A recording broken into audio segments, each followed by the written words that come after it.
ancient Egyptians to measure the rise of the annual flood, which occurred every summer. This enabled tax assessors to estimate the revenue from the grain harvest the following spring.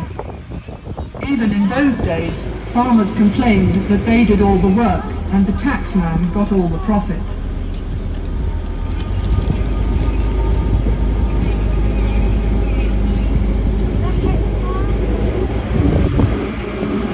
Akhenaten elevated the Atum, the disk of the sun, to be the state god of Egypt in a form of monotheism.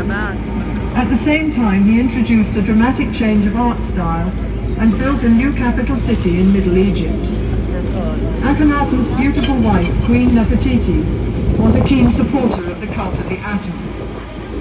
After Akhenaten's death, the Egyptians returned to the old form of the religion during the reign of his successor, Tutankhamun, who was probably his son. Later pharaohs tried to wipe out all traces of Akhenaten's existence.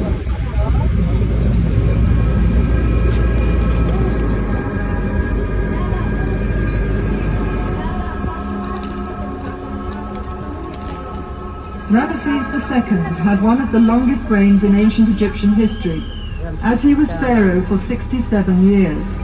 In the 5th year of his reign, he fought a great battle against the Hittites from northern Syria. The battle was indecisive, both sides claiming victory, but it is certain that Ramesses' personal courage saved the Egyptians from defeat. 16 years later, the king signed a peace treaty with the Hittite leader Hattusilis II, which was the first recorded peace treaty in world history.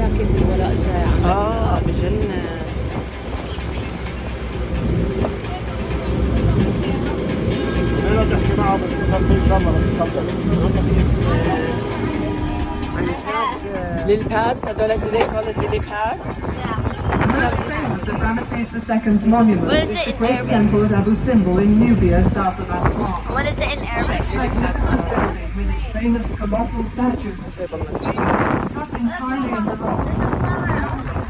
Temple of Ramesses' favorite queen, Nefertari. The two temples were rescued from Lake Nasser when the Aswan High Dam was being built in the 1960s.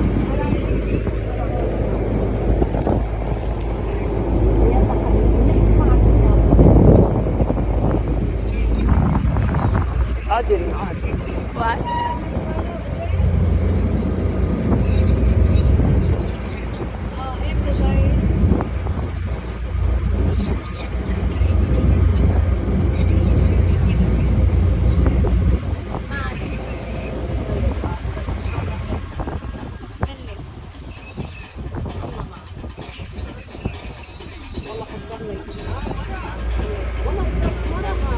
لا بسموها scarecrow صح ايش هي؟ His mother had put him in a basket and floated him on the Nile to prevent him from being killed by Pharaoh's soldiers.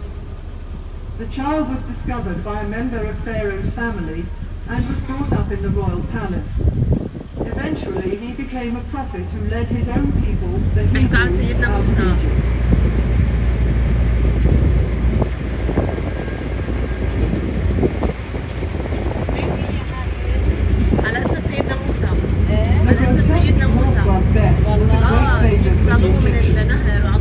He was believed to protect people against snakes and scorpions, and was particularly regarded as a very good childhood. In general, best of the God of pleasure and enjoyment of every kind.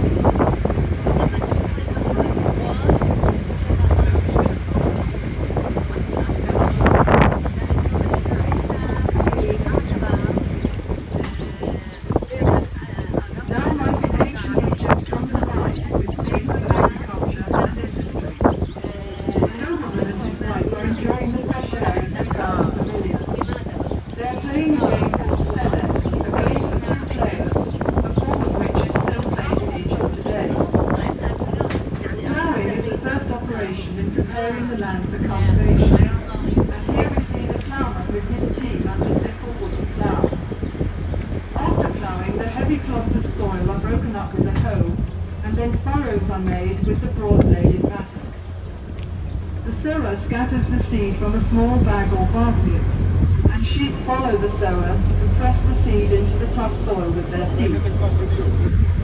Beside the houses in the background are pigeon towers. The Egyptians used pigeons for food, and they were used for carrying messages, especially for the army. The fields are irrigated by means of the shadoof, which works like a balance, with a bucket at one end of the long pole and a heavy stone as a counterweight. Shadoofs are still sometimes used in the Egyptian countryside. When the grain is harvested, the sheaves are carried to the threshing floor in a net bag over the long pole. When a thick layer of grain has been spread on the circular floor, oxen or cows are driven round to break up the ears of grain with their heavy feet. The next process is winnowing, when the grain is tossed up into the air so that the lighter chaff or husk will blow away on the wind. The grain is then taken to be stored in the silos. The scribe makes a careful record of all the grain which is being stored. This was important for taxation purposes, as there was no money in Egypt at periodic times.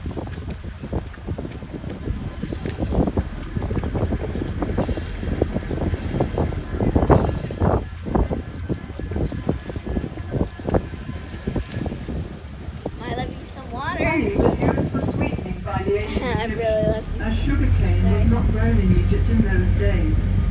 Beehives were made of pottery tubes piled up in rows, and in some parts of the country, beehives are still made this way today. Oh, too bad. The River Nile was the main highway of communication in pharaonic times, Oh, too bad. so boat building was an important industry.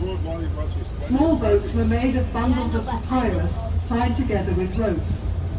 Such boats were used for short journeys and for fishing or hunting trips. Larger boats were made of wood, usually cedar wood imported from I'll Lebanon. edit for my mom. Wooden boats were pegged together with dowels and sewn together with ropes, as can be seen in the cross-section on the bank. Recording all of this. When the boat was put into the water, the wood expanded and the rope shrank, so the boat became completely watertight. A royal boat of this type can be seen in the museum beside the Great Best Pyramid Rima. of King Cheops at Giza. What? The palm tree was a valuable resource for the Egyptians. The trunk was used in house building, and the branches provided fronds for making mats and baskets, while furniture and boxes were made from the ribs. The boxes were used for storage and as cages for small animals and birds. The Egyptians today still use the various parts of the palm tree for the same purposes. What is he There were doing? many different kinds of fish That's in how the they Nile and fish. its They canals, used to which fish. made good food. That's how they And get fishing fish. was also Yeah. popular as a sport. One method of fishing can be seen here, Oh. where a net is Good stretched job. between two boats, and the fisherman hits the water with a stick to frighten the fish into the net. Let's see if he's been lucky today. Oh yeah, I see it. Yeah.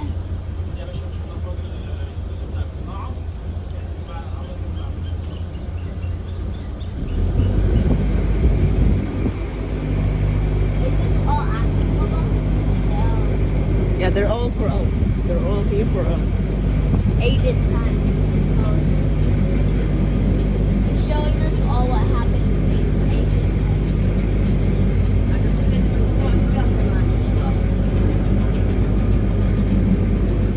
انسلقت من الشوب كثير شو افتح لي هاي حسام افتح لي هاي ان شاء الله. Next are demonstrations of some industries and crafts, the first of which is brickmaking. The material used is the Nile mud, which is mixed with water and chopped straw into a thick paste. This paste is put into a wooden mould, and the bricks are then simply left to dry in the sun. As there is little heavy rain in Egypt, these mud bricks can last for centuries. The houses of the ancient Egyptians, even the palaces of the pharaohs, were constructed of sun-dried mud brick. The roof was made of split palm trunks covered with branches. The building was covered with a thick layer of mud, which acted as insulation against heat, wind, and rain.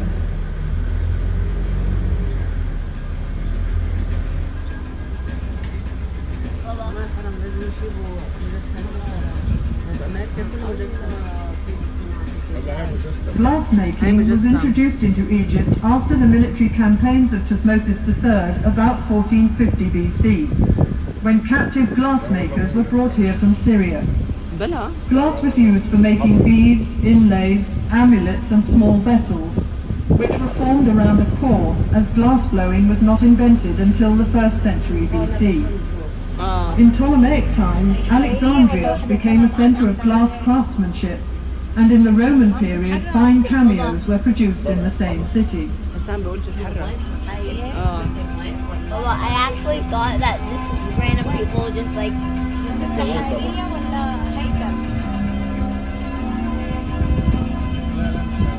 The Egyptians are also famous for mummifying their dead.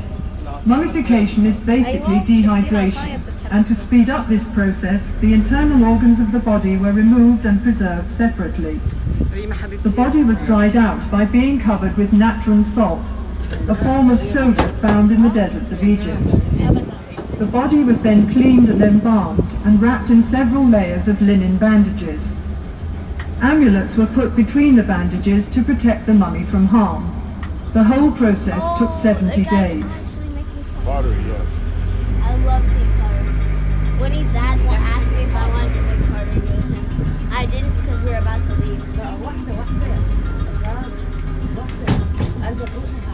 Pottery making is one of the oldest crafts in Egypt, dating back to about 6000 BC. The clay is kneaded with water and mixed with ground potsherds or chopped straw, which helps the finished pot to dry evenly without cracking. The potter forms the pot with his fingers as he kicks the wheel round with his foot. The handles are added afterwards, and the pot is dried in the sun for a while before being fired. Now for a little Egyptian magic.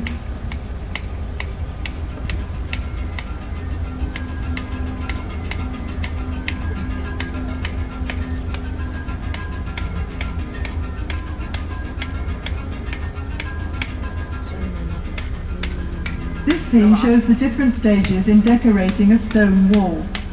First of all, the surface is leveled, then smoothed and polished with a piece of hard stone. Grid lines are marked in red on the prepared surface to ensure accurate enlargements of the original drawings. The artist copies the outline onto the wall, working from the sketch made by the chief artist on a small slab of stone or a piece of papyrus. Then the sculptor carves the design in relief with his mallet and chisel. Finally, the details would be painted in color to make the picture look as realistic as possible. Well, I actually thought this was just random people you see. Like as we go, just random people doing their job, but they don't know that they're boats. They're just acting. I didn't know that they were acting. When I saw the fake Statues were partially carved in the quarry where the stone for them was cut. First of all, the block of stone is separated from the rock face by hammering wooden wedges into holes cut in the rock. The wedges are soaked with water, and as the wood expands, the block breaks away. After the stone has been smoothed and polished, the profile of the work is outlined on one side, and then the sculptor carves out the figure, rounding it off first on the front and then on the back.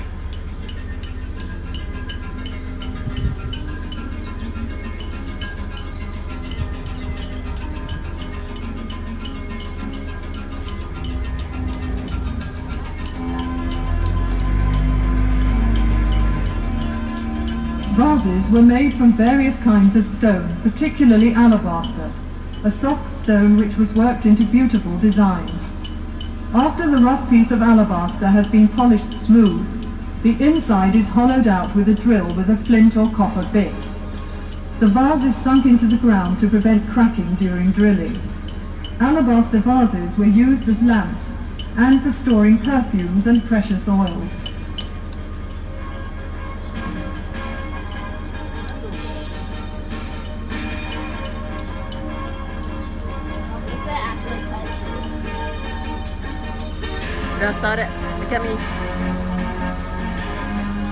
The tools of the carpenter and joiner were made of copper, wood and bronze.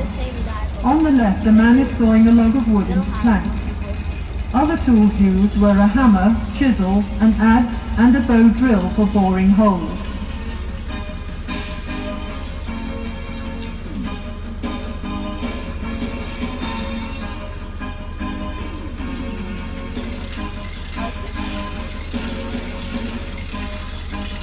It was important to the pharaohs that the army was well equipped at all times. Weapons included bows and arrows, swords, battle axes and spears, as well as shields and throw sticks. The horse-drawn war chariot was introduced into Egypt by the Hyksos from Western Asia around 1700 BC.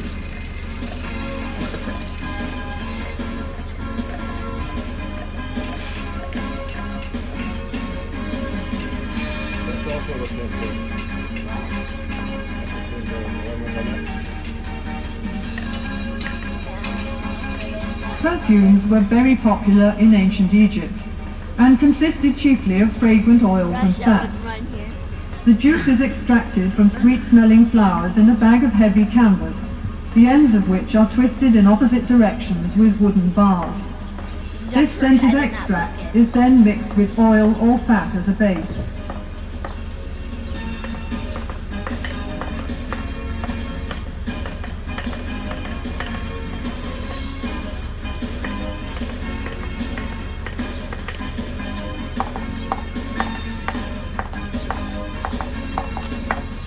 Linen made from the flax plant was used by the Egyptians for clothing and many other purposes. Bundles of flax stalks are pulled through a large wooden comb to remove the tops and leaves. The stalks are soaked in water for a few days to soften them and then beaten with a wooden mallet. They are then pulled through a smaller comb to separate the fibers from the outer woody covering, and the good fibers are picked out and spun into thread on a spindle. The fine linen thread is then woven into cloth on a loom. The earliest looms in Egypt were horizontal, and the upright loom was brought to this country by the Hyksos.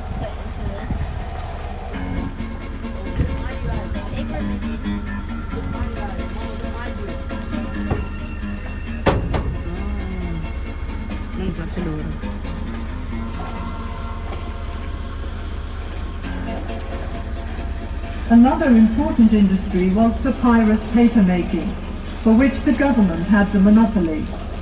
The lowest part of the stem is the best part for paper making. The outer green rind is peeled off and the white is sliced into thin strips which are soaked in water. After repeated soaking, the now pliable strips are placed on a piece of cloth in two layers, one vertical and one horizontal. The surface of the sheet thus formed is then hammered with a wooden mallet to cause the fibers of the two layers to stick together. The sheet is then covered with another piece of cloth and pressed between two heavy stones for several days. During that time it also dries out in the hot sun and the piece of paper is ready for use.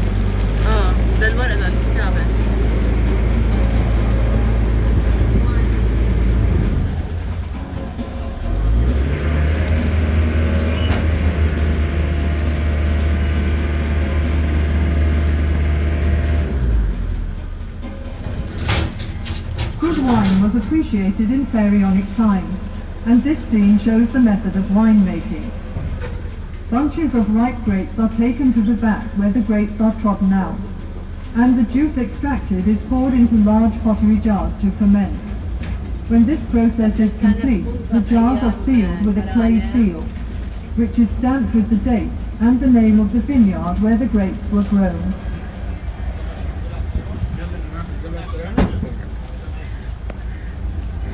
هو هيرجعنا ولا؟